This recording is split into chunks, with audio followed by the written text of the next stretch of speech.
ओम श्री सद्गुरुदेवाय नमः। ओम श्री गणेशाय नमः। हरे कृष्ण कृष्ण कृष्ण हरे हरे, हरे राम राम राम हरे हरे। एक बार महाराज युधिष्ठिर ने भगवान श्री कृष्ण से पूछा कि हे गोविंद, हे वासुदेव, आपको मेरा बार बार नमस्कार है। सावन मास के कृष्ण पक्ष में जो एकादशी होती है उसका आप वर्णन कीजिए। भगवान श्री कृष्ण बोले, हे राजन सुनो, मैं तुम्हें एक पापनाशक उपाख्यान सुनाता हूँ जिसे पूर्व काल में ब्रह्मा जी ने नारद जी के पूछने पर कहा था। नारद जी ने प्रश्न किया, हे भगवान, हे कमलासन, मैं आपसे यह सुनना चाहता हूँ कि श्रावण के कृष्ण पक्ष में जो एकादशी होती है उसका क्या नाम है, उसके देवता कौन हैं तथा उससे कौन सा पुण्य प्राप्त होता है। हे प्रभु, यह सब हमें बताइए। ब्रह्मा जी ने कहा, हे नारद सुनो, मैं संपूर्ण लोगों के हित की इच्छा से तुम्हारे प्रश्न का उत्तर दे रहा हूँ।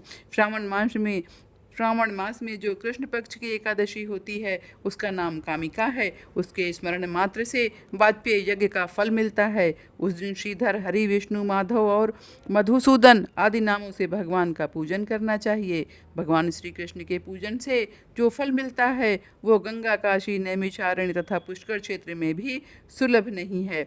सिंहराज के बृहस्पति होने पर तथा व्यतिपात और दंड योग में गोदावरी स्नान से जिस फल की प्राप्ति होती है वही फल भगवान श्री कृष्ण के पूजन से भी मिलता है। जो समुद्र और वन सहित समूची पृथ्वी का दान करता है तथा जो कामिका एकादशी का व्रत करता है वो दोनों समान फल के भागी माने जाते हैं। जो ब्याई हुई गाय को अन्य सामग्रियों सहित दान करता है उस मनुष्य को जिस फल की प्राप्ति होती है वही फल कामिका एकादशी का व्रत करने वाले को मिलती है। जो नरश्रेष्ठ सावन मास में भगवान श्रीधर का पूजन करता है उसके द्वारा गंधर्वों और नागों सहित संपूर्ण देवताओं की पूजा हो जाती है।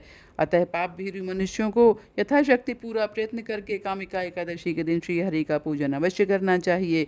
जो पाप रूपी पंख से भरे हुए संसार समुद्र में डूब रहे हैं उनका उद्धार करने के लिए कामिका एकादशी का व्रत सबसे उत्तम है। अध्यात्म विद्या पारायण पुरुषों को जिस फल की प्राप्ति होती है उससे बहुत अधिक फल कामिका एकादशी व्रत का सेवन करने वालों को मिलती है। कामिका एकादशी का व्रत करने वाला मनुष्य रात्रि में जागरण करके न तो कभी भयंकर यमदूत का दर्शन करता है और न कभी दुर्गति में ही पड़ता है। लाल मणि, मोती, वैदूर्य और मूंगे आदि से पूजित होकर भी भगवान विष्णु वैसे संतुष्ट नहीं होते जैसे तुलसी दल से पूजित होने पर होते हैं। जिसने तुलसी की मंजरियों से श्री केशव का पूजन किया है उसके जन्म भर का पाप निश्चय ही मिट जाता है। जो दर्शन करने पर सारे पाप समुदाय का नाश कर देती है, स्पर्श करने पर शरीर को पवित्र बनाती है, प्रणाम करने पर रोगों का निवारण करती है, जल से सींचने पर यमराज को भी भय पहुंचाती है, आरोपित करने पर भगवान श्री कृष्ण के समीप ले जाती है और भगवान के चरणों में चढ़ाने पर मोक्ष रूपी फल प्रदान करती है, उस तुलसी देवी को हम सब मिल कर के नमस्कार करते हैं। जो मनुष्य एकादशी को दिन रात दीपदान करता है उसके पुण्य की संख्या चित्रगुप्त भी नहीं जानते। एकादशी के दिन भगवान श्री कृष्ण के सम्मुख जिसका दीपक जलता है उसके पितर स्वर्गलोक में स्थित होकर अमृतपान से तृप्त होते हैं। घी या तिल के तेल से भगवान के समीप दीपक जलाकर मनुष्य देह त्याग के पश्चात करोड़ों दीपकों से पूजित हो स्वर्गलोक में जाता है। भगवान श्री कृष्ण कहते हैं, हे युधिष्ठिर, यह तुम्हारे सामने मैंने कामिका एकादशी की महिमा का वर्णन किया है। कामिका सब पातकों को हरने वाली है, अतः मनुष्यों को इसका व्रत अवश्य करना चाहिए। यह स्वर्गलोक तथा महान पुण्य प्रदान करने वाली है। जो मनुष्य श्रद्धा के साथ इसका महात्म्य का श्रवण करता है या कथा कहता है वह सब पापों से मुक्त होकर श्री विष्णु लोक में जाता है।